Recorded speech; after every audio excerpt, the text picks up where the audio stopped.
Kull wiegħda żammejnija u hekk ser nibqgħu nagħmlu jekk ningħataw fiduċja. Iddikjara dan il-Prim Ministru mexxej Laburista Robert Abela f'intervista waqt attività politika f'Ħalkirkop fejn hawnhekk huwa kellu aħbarijiet sbieħ għall-laqdiet kollha li organizzaw il-festi tradizzjonali fl-irħula u fl-ibliet tagħna. Dan hekk kif tenna li fix-xhur li ġejjin il-festi se jkunu qed isiru kif nafuhom. Fuq dan is-suġġett il-Prim Ministru Robert Abela semma l-investiment massiġġ li jagħmel Gvern Laburista għal meta intervjena sabiex il-każini tal-banda jkunu proprjetà tal-għaqdiet.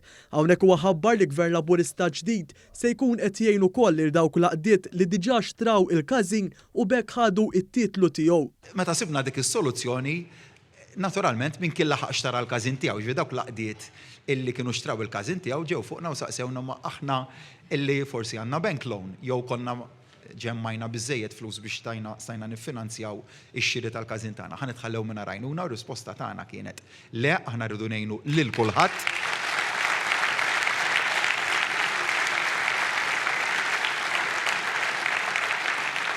U għalhekk li se nkunu qegħdin ngħinu anke lil min laħaq xtara l-każin tiegħu ferjas bħal restawr biex nagħti eżempju wieħed u skemi adattati għal min huwa diġà sit tal-każin tiegħu. F'Ħalkirkop il-Prim Ministru qal kif Gvern Laburista ma nesiex li dawk li batew minn xi inġustizzja fil-passat u għalhekk taħt Gvern Laburista ġew imnedija bosta skemi b'investiment ta' 66 miljun euro sabiex issir ġustizzja magħhom. Hawnhekk u qal ukoll li jekk jingħata fiduċja, Gvern Laburista ġdid se jkompli jindirizza inġustizzji oħra. Insemmi l-eks ħaddiema tat-Telemalta hemm kawża li għadha pendenti jekk Minister Żball qiegħda fi stadju tal-appell ukoll, dawk ukoll irridu nindirizzawhom, l-eks ħaddiema tal-MDD, tal-PBS ukoll, kollha li kellhom interessi li f'xi żmien jew ieħor ġew impattati b'mod negattiv. Insemmi dak li kienu fl-iskema tal-istudent ħaddiem lura fis-snin, illi wkoll hemm numru ta' claims dwarhom li qegħdin naraw ukoll kif nistgħu naslu għal ftehim dwarhom. Hemm ukoll l-eks membri tal-armata tagħna.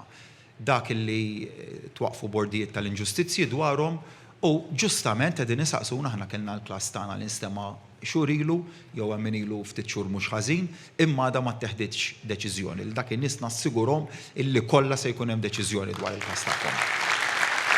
It-tnejn filgħaxija anke fil-preżenza tas-Sindku ta' Birżebbuġa Scott Camilleri, il-Prim Ministru għamel referenza wkoll għall-aħbar mill-isbaħ tal-ftehim li ntlaħaq mal-kumpanija li tmexxi l-Freeport u li se jwassal għal inqas ħoss u inkonvenjent għan-nies ta' Birżebbuġa. Dr. Robert Abela tenna l-impenn tal-Gvern u l-Partit Laburista li l-prezzijiet tal-enerġija fil-pajjiż se jibqgħu stabbli għall-familji u n-negozji Maltin wawċin. Ma naqas li għamel referenza kif in-nies bdew jirċievu iċ-ċekkijiet. Il-Prim Ministru semma sentiment pożittiv li qed jiltaqa' miegħu fost in-nies, b'mod partikolari għal proposti mill-manifest elettorali tal-Partit Laburista u li jekk jingħata l-fiduċja għal kif dawn kollha se jwasslu għal futuri sbaħ. F'messaġġ pożittiv lil dawk preżenti, il-Prim Ministru qal li vot lil Partit Laburista huwa vot sabiex pajjiżna jibqa' miexi il quddiem għal futuri sbaħ. Dak kollha li jibqgħu id-dar se jinterprethom bħala vot ta' fiduċja fih li jkun ifisser siġil ta' approvazzjoni għal politika tal-Partit Nazzjonalista illi kienet waħda li fixklet f'kull riforma illi għamilna f'dal-aħħar snin. Għalhekk l-appell tiegħi lil kulħadd biex jiġbor il-vot u li fis-26 ta' Marzu nagħtu deċiżjoni favur illi dan il-pajjiż jibqa' miexi l quddiem, favur illi nsaħħu l-pensjonijiet, favur illi nsaħħu liż-żgħażagħ tagħna, lill-istudenti tagħna, nagħtu l-garanzija għat-tfal. Id-diversi proposti, 1000 proposta li telqu minn mit-idea li tnebħu min-nies, konna pożittivi waqt pandemija, bqajna pożittivi sal-lum u hekk irridu nibqgħu.